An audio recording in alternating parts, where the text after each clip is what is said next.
Estimados alumnos, como es de costumbre, le damos la bienvenida a un nuevo módulo. En este caso estamos estrenando una nueva modalidad en nuestra aula, videotutoriales.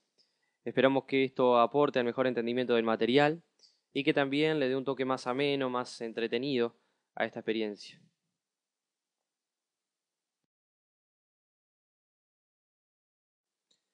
Esta semana introduciremos uno de los temas más importantes y, si se quiere, más interesantes del curso. Se trata del manejo e interacción con bases de datos relacionales a través de nuestras aplicaciones C#.net. De seguro, la mayoría de ustedes ya han oído hablar de base de datos y seguramente también ya tengan un concepto preestablecido, por lo menos a alto nivel. Hagamos de todos modos una breve reseña. En lo que sería una versión primitiva, podríamos decir, de una base de datos, pensando en la era pretecnológica, contábamos con un archivador o varios, en donde típicamente toda la información de una empresa se guardaba y se clasificaba en cajones y a su vez en expedientes o archivos. Por ejemplo, podemos pensar en los cajones de legajos, de contratos, etc. Conceptualmente, la idea no ha variado mucho a nivel estructural, ya que cualquier sistema de base de datos de hoy día también posee las mismas características particulares. En este caso, el archivador es la propia base de datos, los cajones son las tablas y los expedientes o archivos se conocen hoy día como registros. Lógicamente, más allá de la similar estructura, es la gran capacidad de procesamiento que brindan los actuales sistemas de base de datos lo que hace posible que ya no tengamos que lidiar con tantos papeles y armatostes que nos quiten el espacio de nuestras oficinas.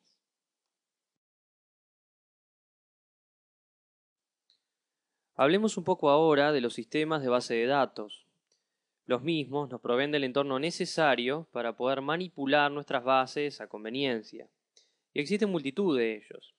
Para mencionar algunos que quizás suenen familiares, tenemos a Oracle, Informix, SQL Server, Microsoft Access, entre otros.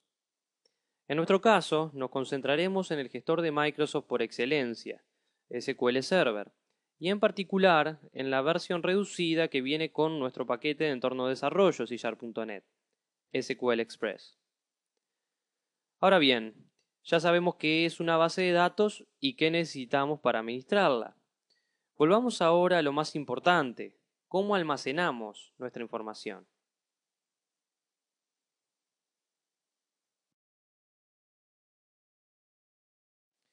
Recapitulando, recordamos que nuestras bases de datos constan de tablas y a su vez las tablas se forman de registros. Viendo más de cerca lo que son las tablas, podemos relacionar las mismas con algo que seguramente conocemos y utilicemos a diario, como son las planillas. De hecho, su estructura y disposición es análoga. Contienen filas en las cuales se registran los datos y columnas que describen la información allí contenida. De esta forma, cada elemento de la estructura lleva el nombre de campo y cada fila es un registro. Como notarán igualmente, cada campo tiene ciertas características implícitas. Algunos son numéricos, como el teléfono y fax en este caso, y otros son cadenas de textos variables, como pueden ser el nombre o la población. Afortunadamente, nuestra base de datos no solo va a poder almacenar estos campos sin más, sino que también podrá especificar que el tipo de información que debe ser ingresada en cada uno de ellos sea consistente con lo que el usuario pretende ingresar. A estos fines, se definen tipos de datos para cada uno de los campos asociados a las tablas. Esto es muy similar a los tipos de datos que manejamos para las variables de nuestras aplicaciones, con la restricción de contar con una cantidad limitada de tipos.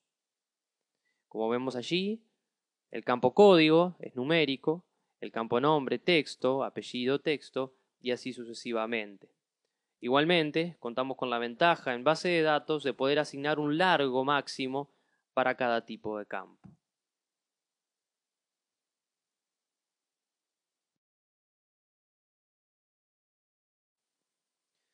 Veamos ahora nuestros registros más de cerca y pensemos en un caso poco probable pero igualmente a considerar.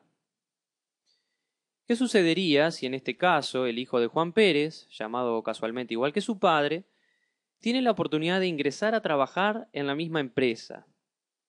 Y es más, él todavía vive en casa de sus padres y por ende toda la información básica de su legajo es idéntica.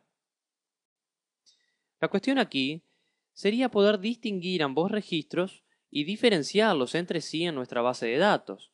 De otro modo estaríamos ante un grave problema. Para hacerlo, las tablas de nuestra base deben contar con campos que contengan información única e irrepetible de nuestros empleados. En este caso, por ejemplo, pensaríamos en incluir el campo cédula e identidad y al mismo tiempo deberíamos asignarlo como clave principal de la tabla, lo cual lo establece como campo identificador de registros para esa tabla en particular.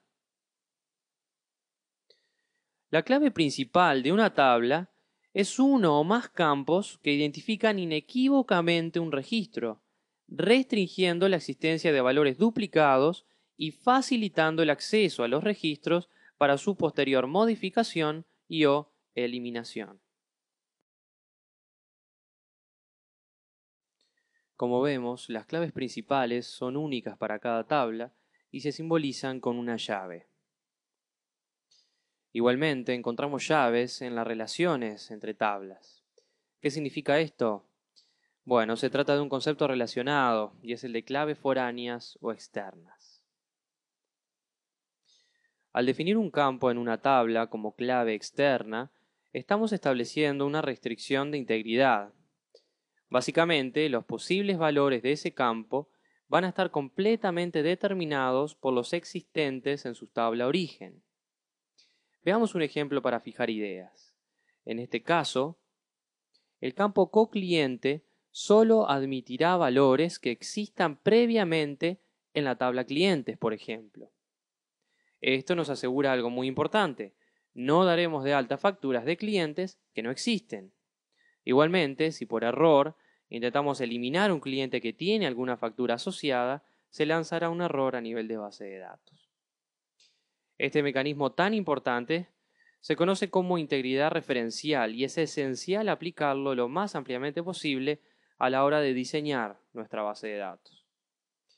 Pero vamos a dejar esa parte un tanto tediosa de lado y vamos a enfocarnos directamente en cómo hacer que nuestra aplicación .NET interactúe de hecho con una base de datos SQL Express.